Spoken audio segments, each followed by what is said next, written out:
So I was going to ladder today, but unfortunately I'm recording this before the sun has come up, and so there's nobody playing Pokemon.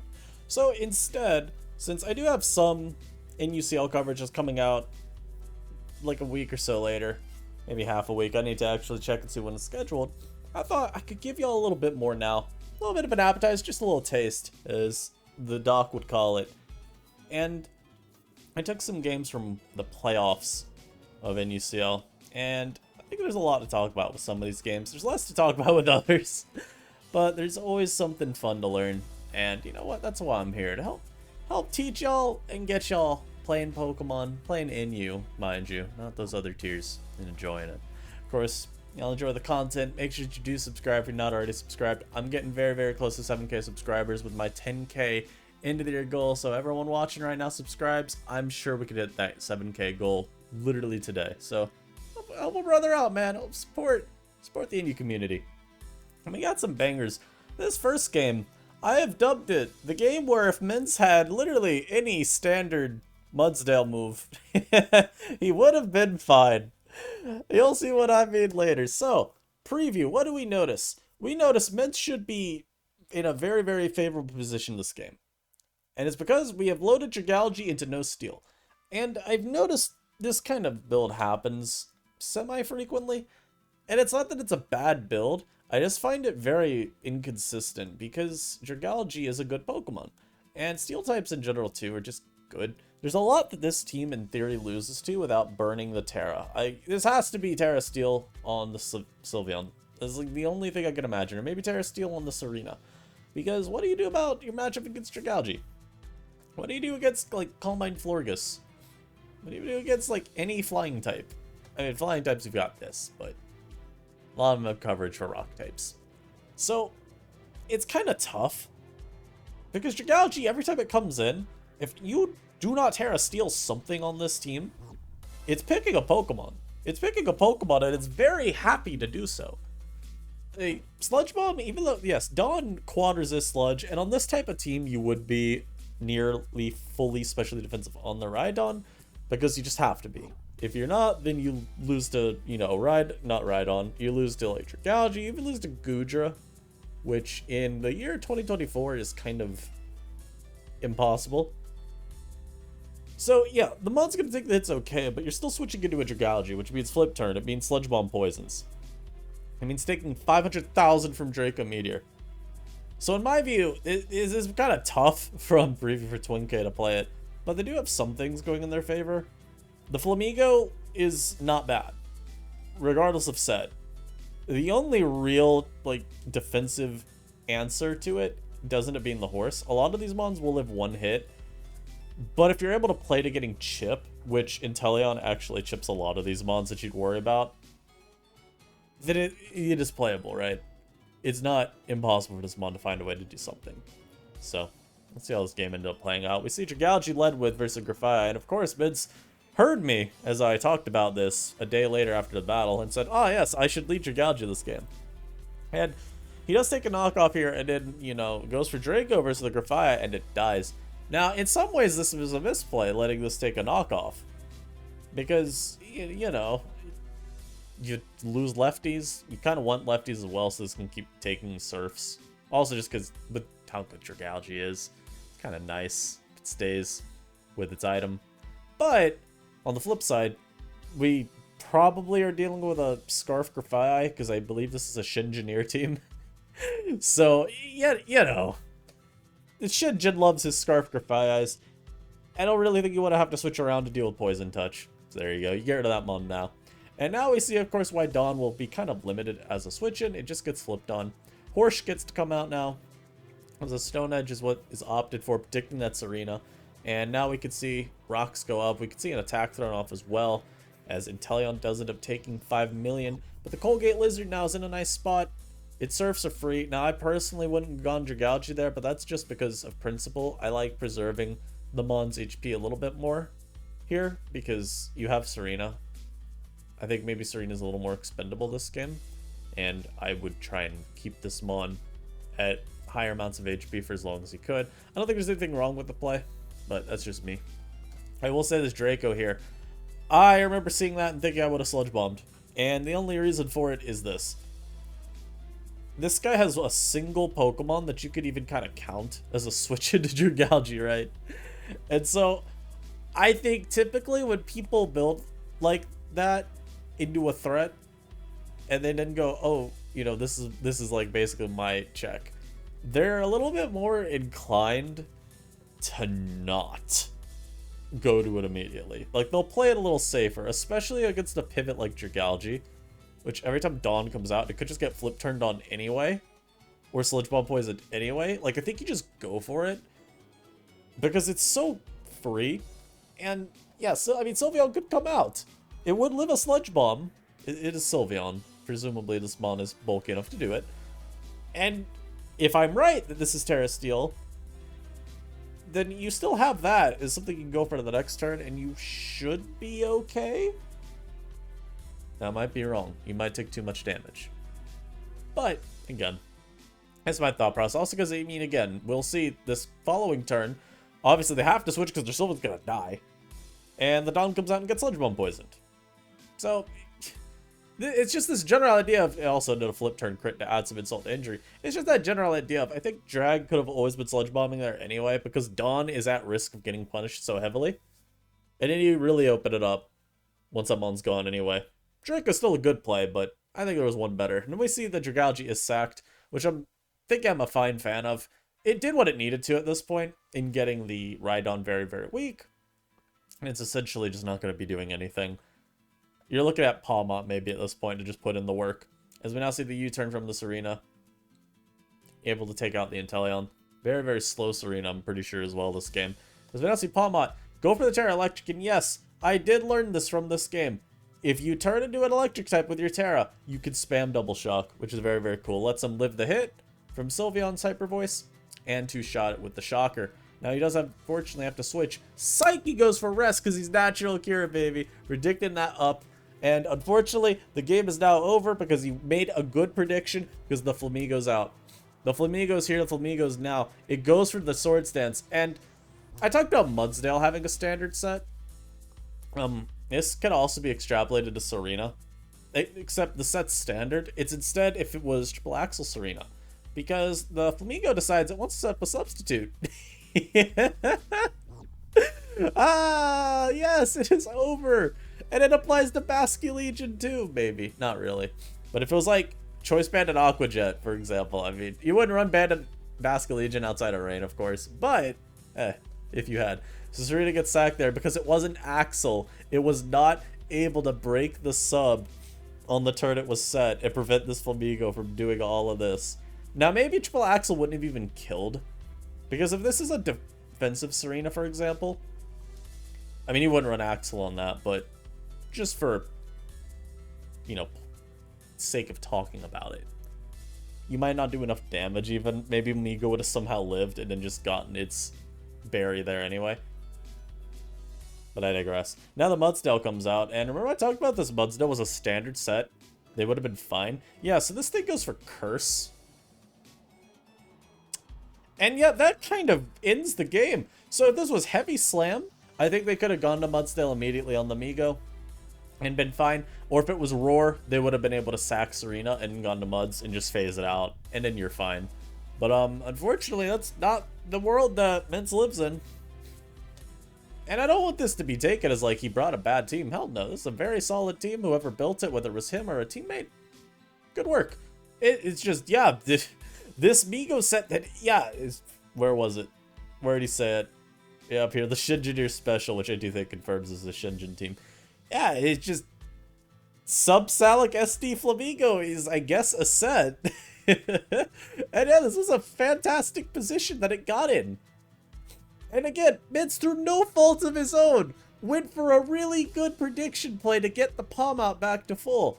I think maybe you don't rest there because you don't need palm out at full, but I believe the thought process was just in case this Serena was a little bit looking problematic later, you go for rest with Palmont just so it's able to threaten Serena with like CC chip later on. That, in my mind, that is what I think Mintz was going for. Also, I mean, it was another Brave Bird resist to, you know, what you normally expect out of this, like, I think there's a world where Mints expected the knock from Grafii to just mean it was the standard set and not like something Scarf. Because I do believe with this set's confirmed, there's a very high chance it's a Scarf. So, yeah, no, you got gooped by an offbeat set. That's all you really could say. Now we get the battle of the HO cheese. And I'm gonna be honest, this game once again affirmed my hatred of Screamtail. This mon is so ass, dude. But at preview, there is noticeable threat to the Doc's team as he continues to look to try to finish this entire tournament undefeated, go for 7-0 if his team could make it to finals. He's 5-0 right now coming in this matchup. And he does have a not insurmountable task, but a very, very tough one, the Glassed.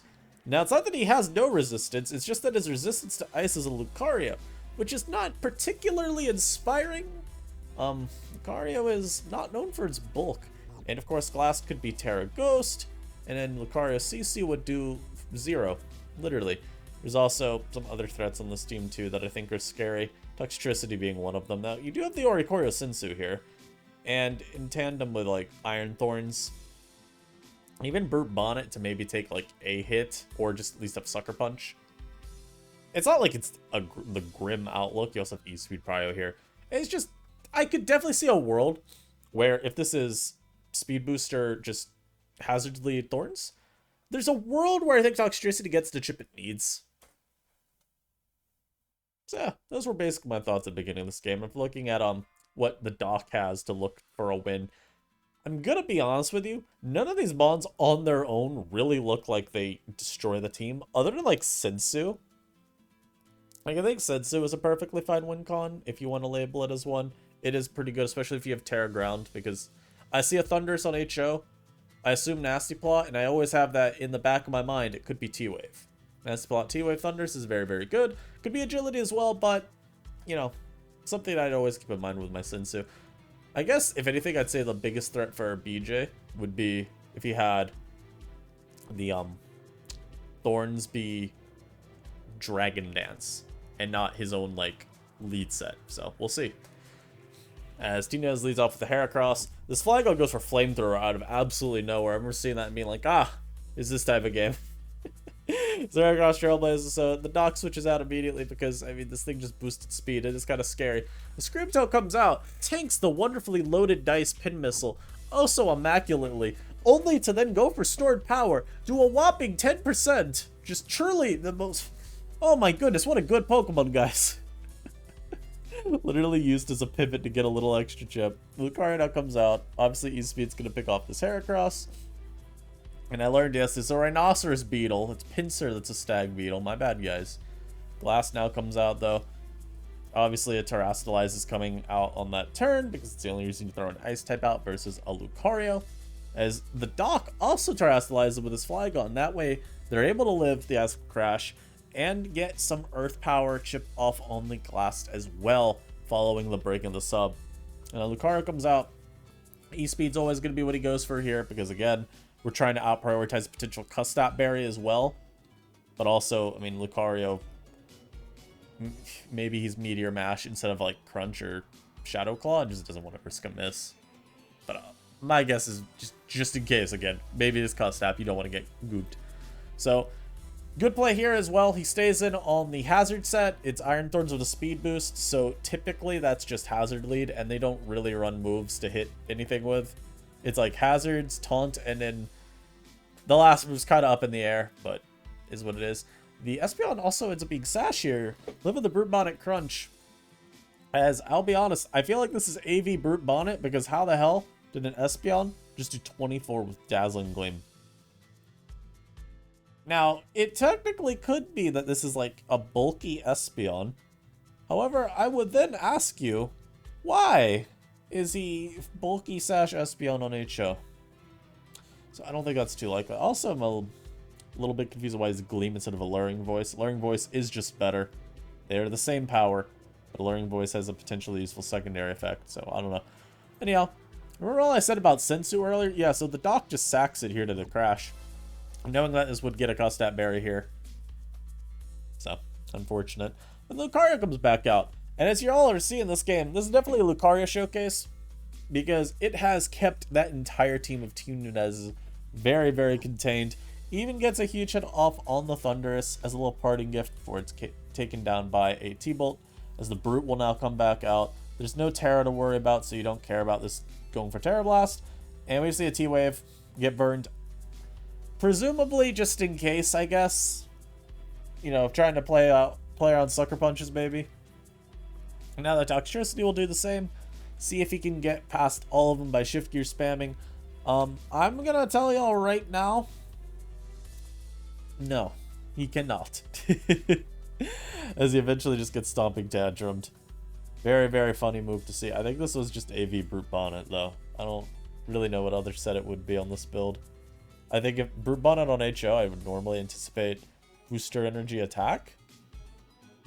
Like, that's just, again, where my brain goes to immediately, but seeing the damage that it was taking from certain moves, AV seems like what it was. I'm not going to run the calcs, though, because I'm lazy. Come on, do I really need to? Come on. Anyhow, more offense. But, yeah. Versus balance, though, this time.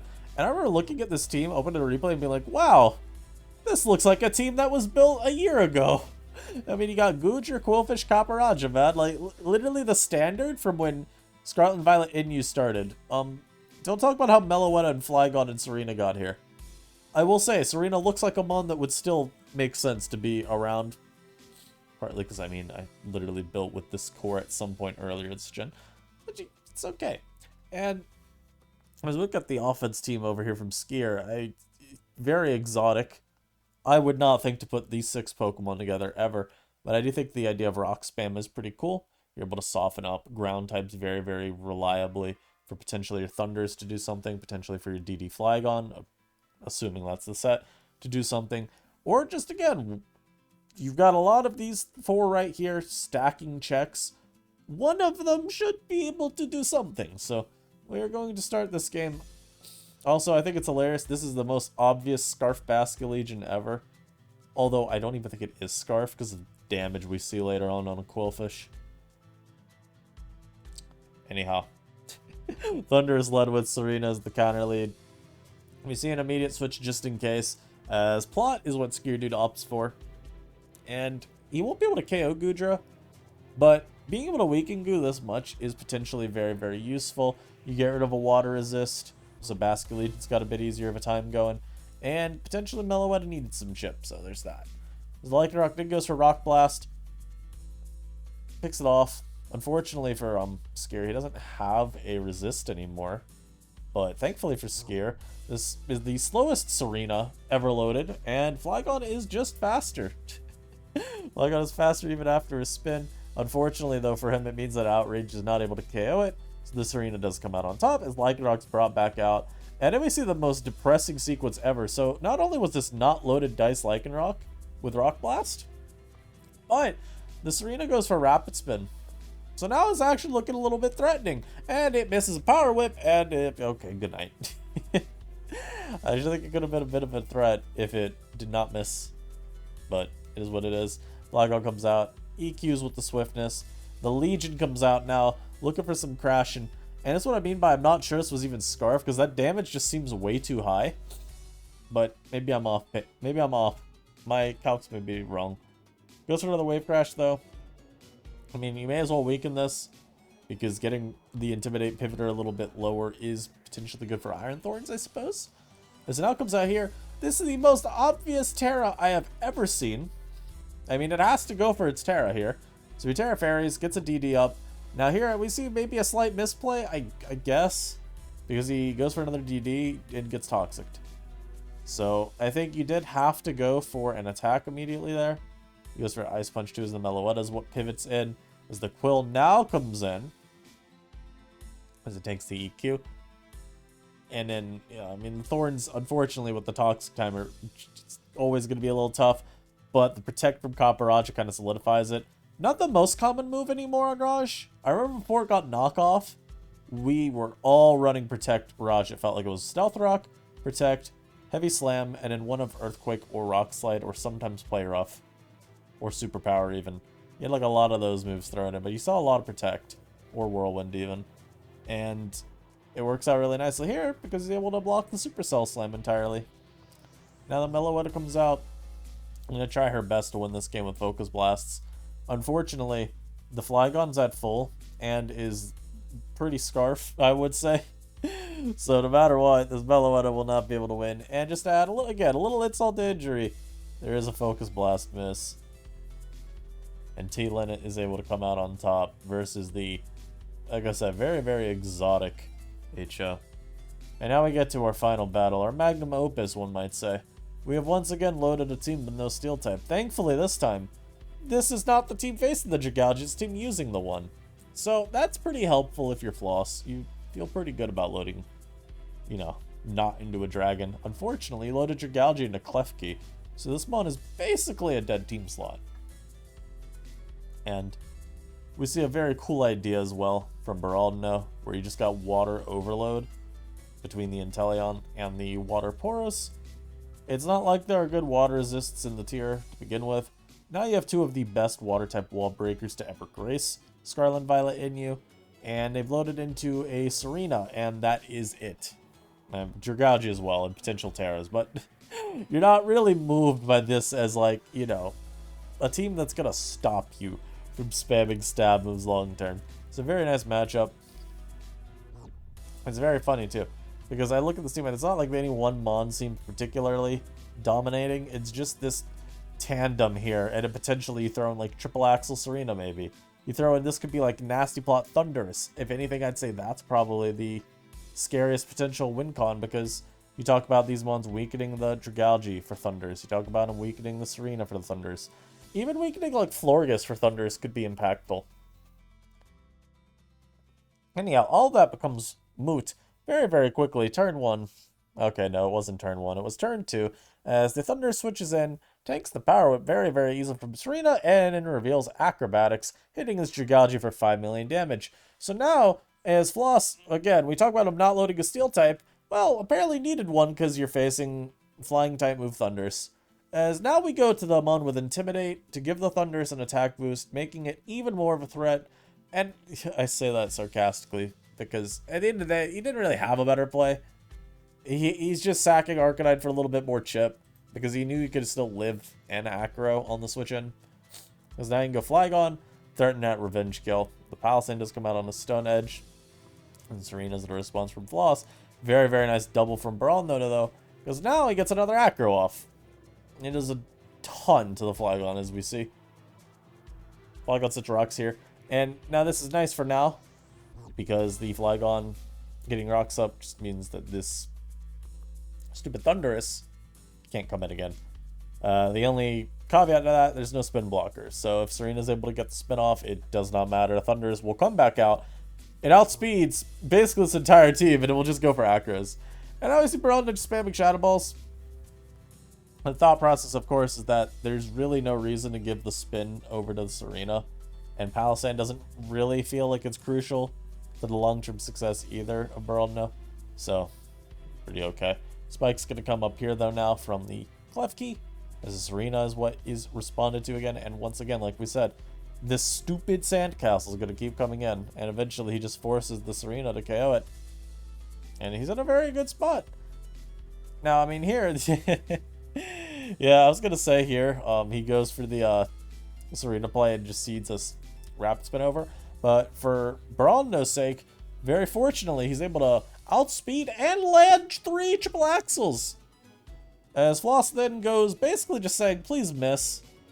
And sadly for him, Baraldno is just a little too talented. Does not miss. Now the Rapid Spin comes out. DD, and remember I said Baraldno's very talented and doesn't miss? So on turn 21, he misses high jump kick over to the left. And it's crafty, very, very intelligent by Floss, goes for another DD, which was a risky play always, of course, because Whip would have done 5 million, but he's able to get the KO there. Water Porous comes out, very smartly goes for Terra Water, not, you know, doesn't CC lock, just in case he's wanted to go for Terra Poison on the CC. So it ends up being a pretty good trade. Now he loses his Scrafty. Now though he's able to go to Florges and reveal that he had another water resist all along. He goes for Terra Water here. And I mean, Wave Crash still did 47. Or does it? No, it says 42. Whoopsie, I couldn't see. It still says 42, which I think to me, that means this is banded, because I think the calc was scarfed as like 44 to 52. And Terra is not pushing it that high. That's 84 to unresisted. Anyhow, the physical Thunders comes back out, hits him with the Supercell Slam, puts him in the Slammer, and yeah, unfortunately the Stone Edge Flygon will not be able to clean up past the Clef Key. Also, I'm noticing now this is 2 rock moves on Flygon. That feels like too many, does it not? Veraldo doesn't end up winning this game. I think this was a very fun selection of teams, personally speaking. I enjoyed the selection that we got. But I hope y'all enjoyed. As I said, a little early morning recording. Gotta go to work early today, sadly. Probably try to ladder when I get home. Hopefully people will be playing Pokemon. And I think this video that we do later today will be one that y'all get when I'm on vacation, so it is what it is. I am exhausted as well, man. I am not ready, but somehow I'll find a way. I'll catch y'all later. Thanks for watching. Like I said, make sure to subscribe. Help a brother out. Peace.